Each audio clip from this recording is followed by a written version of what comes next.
tudo bem? Hoje eu vou falar para vocês sobre quais são os principais objetivos dos profissionais da saúde mental no tratamento da depressão. Por que eu vou falar sobre isso hoje para vocês? Porque a gente, em alguns outros vídeos, eu já falei sobre rastreio, já falei sobre diagnóstico, já falei sobre o que a gente tem que ter em mente quando a gente está avaliando o nosso paciente.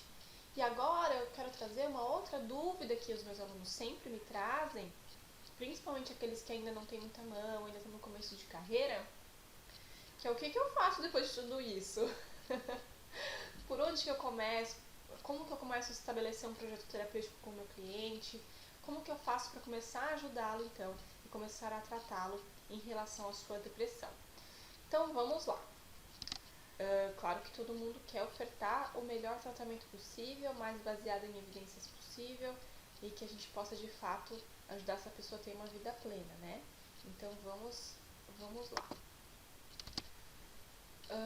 Os objetivos do nosso tratamento, de forma geral, que qualquer profissional da saúde mental pode ter na sua prática, e claro, cada um com as suas especificidades, cada um dentro da sua área, trabalhando com as ferramentas que tem disponível e extrapolando esses objetivos que eu tenho aqui, e claro, gente, sempre lembrando que cada indivíduo é um indivíduo, que o indivíduo com depressão ele é mais do que a depressão dele, que tem outras coisas que acontecem na vida dele, que influenciam o caso dele, que precisam ser olhados e que precisam ser levados em consideração quando a gente está fazendo o nosso projeto terapêutico individual com eles, tá bom? O que eu estou falando aqui são objetivos genéricos e que são muito comuns em todos os casos de depressão, tá bom? Mas é claro que vocês devem adaptar para cada pessoa, cada ser, cada indivíduo é único, tá bom?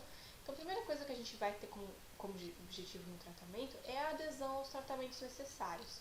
Então, não sei se alguém aqui já me ouviu falando isso, né? Mas quando a gente está trabalhando em equipe multidisciplinar, ou mesmo quando a gente está no contexto de consultório, que é mais a gente sozinho, mas a gente sabe que o nosso paciente está tratando com outros profissionais também, como médico ou nutricionista, como é importante a gente poder ajudar esse paciente a aderir a cada um desses tratamentos.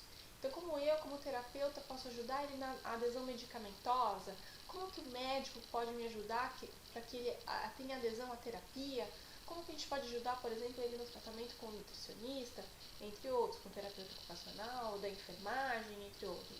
Então, a gente realmente trabalhar para que essa pessoa receba tudo aquilo que é necessário e que foi planejado em conjunto com ele no tratamento. Por quê, gente? Por que a gente precisa garantir isso e é também nosso papel enquanto profissional?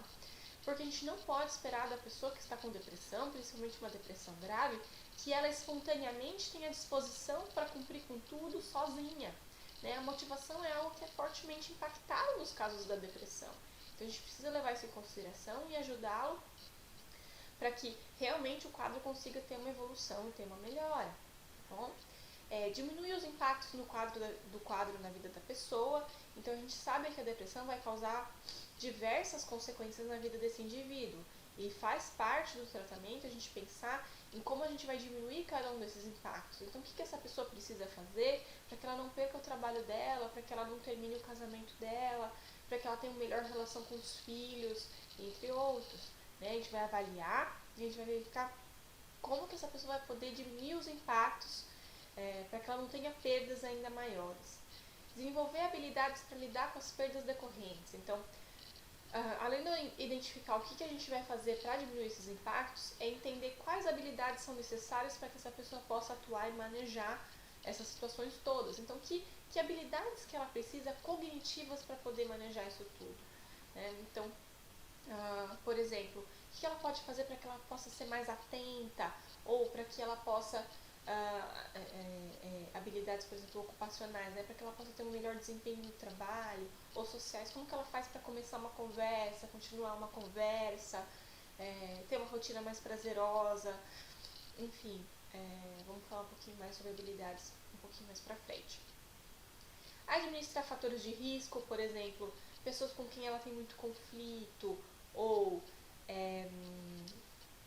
enfim, agora me faltou um pouco de criatividade aqui para lembrar os fatores de risco, mas são infinidades, e a gente tem que avaliar para aquela pessoa quais são os fatores de risco para ela, Então, por exemplo, se ela faz uso de substâncias, ou se ela está parando de fumar, que a gente sabe que o humor pode deprimir um pouco quando a pessoa para de fumar, então a gente tem que levar isso em consideração para planejar essa sensação de tabagismo, ou essa pessoa está desempregada, tem uma rotina com poucas atividades, o que é fator de risco para essa pessoa, tá?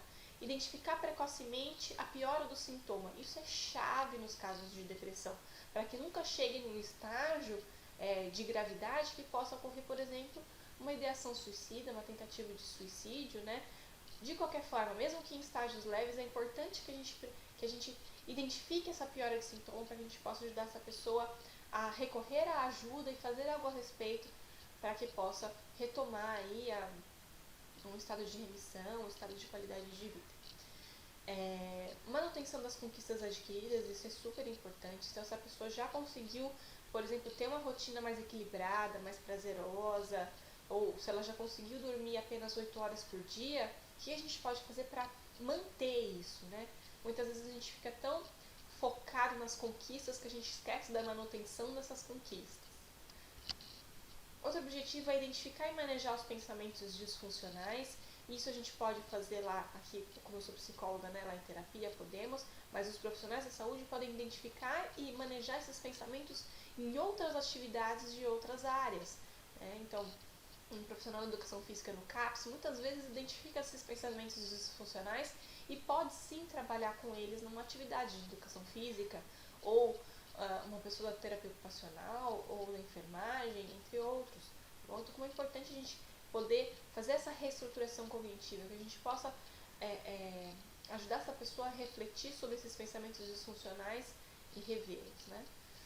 Planejar atividades cotidianas.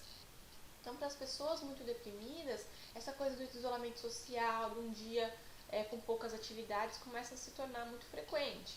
Então, como que a gente vai fazer para garantir para que o dia dela tenha cor, para que o dia dela tenha tanto as responsabilidades que são necessárias, como um prazer necessário e importante para que ela possa ter novamente um prazer pela vida, né? E para que ela também possa cumprir com suas responsabilidades, né? Que é uma coisa muito importante. Desenvolver habilidades sociais para melhorar os relacionamentos dela como um todo, para melhorar o relacionamento dela com ela mesma, com as outras pessoas, para que ela desempenhe melhor socialmente e para que principalmente ela tenha reforços positivos para aquilo que ela precisa, né? Então, as pessoas deprimidas, em decorrência do isolamento social, elas deixam de receber reforços, né? Então, como é bom no nosso convívio social a gente ser elogiada, a gente ser, enfim, reforçada, né? Por aquilo que fazemos, que contamos para as pessoas, né? Então, treinar habilidades ajuda essa pessoa a ter um melhor desempenho social e, consequentemente, ter mais reforços. E com esses reforços é mais possível que ela retorne ao convívio social, né? E também habilidades para lidar com as experiências negativas que influenciam o quadro, né? Para que ela possa manejar um sentimento de tristeza, um sentimento de ansiedade, um sentimento de angústia, né? Essa habilidade é necessária para todos os seres humanos, né? Ou então, para como lidar com uma situação frustrante, como lidar com um desafio que apareça, tá? Um problema persistente. Promover informações necessárias para a evolução terapêutica, né? Então, muitas vezes, como essa pessoa já está muito desesperançosa, não tem interesse por mais nada, não tem aquela gana por saber mais sobre o seu quadro, sobre o que pode ajudá-la, é importante que a gente oferte também conteúdos específicos de psicoeducação para essa pessoa, que vocês possam trocar informações, sempre fazendo um link com o que essa pessoa está vivendo e que possa ser útil para ela, né? Por exemplo, uma informação necessária mitos e verdades sobre o tratamento da depressão, ou a importância do apoio da família no tratamento da depressão, enfim, entre outros temas. Inserção e construção de rede de apoio, né? Então, como esse isolamento social é muito comum, né? E como infelizmente nem todo mundo tem uma rede de apoio, isso pode representar um desafio enorme para a pessoa, né? Mas como é importante ela perceber que em volta dela existem pessoas que estão disponíveis para ajudá-la, para ouvi-la, para conviverem com ela, e como isso pode ser prazeroso e como isso pode florescer na vida dela, né? E como as famílias podem também contribuir muito com o tratamento, principalmente para que falem a mesma linguagem, para que a família também não sirva como um obstáculo ao tratamento que está sendo realizado e também para que a gente possa identificar se a família também não precisa de algum tipo de atenção específica. Também a gente pode colocar objetivos muito específicos para a gente colocar estratégias para regulação de sono, de vigília, de alimentação, de sociabilidade. Né? Eu coloquei até aqui um exemplo, então, de atividade que a gente pode fazer para garantir isso que é essencial, que sem sono, sem vigília, sem se alimentar, ninguém consegue fazer nada, né? A gente tem uma vida muito insalubre sem isso, né? Então, a gente tem várias técnicas de monitoramento e vocês podem usar a criatividade de vocês para pensar uma forma de monitorar isso com o seu paciente através de uma planilha, através de uma planilha que depois vira um gráfico, através de um desenho, enfim, vocês vão verificar que recurso pode ser mais interessante para o paciente de vocês. Mas o que é importante ser monitorado nos casos de depressão? O humor de manhã, de tarde, de noite, até para vocês observarem padrões, tá? Vocês podem também colocar o humor diante de eventos importantes, que ela também anote os eventos importantes. Vocês podem, por exemplo, colocar numa planilha as diversas horas do dia, e aí ela vai anotando o humor, ela vai anotando que eventos importantes aconteceram durante o dia, o que é super interessante de revisar no próximo encontro com você. Né? A adesão à medicação, então para que ela escreva quais medicamentos foram tomados, em que horas, e possa ir controlando isso também. Regularidade nas refeições, então o que ela comeu, tipo no café da manhã, no almoço, no jantar e também nos lanches, né? Horário que foi dormir, que horário que despertou, se demorou para dormir, se teve insônia e tudo mais.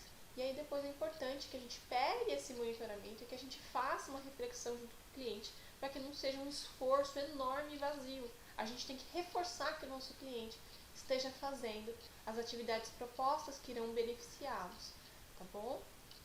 Bom, pessoal, então isso também, de novo, foi um gostinho do que a gente encontra nas nossas pós-graduações na Unip.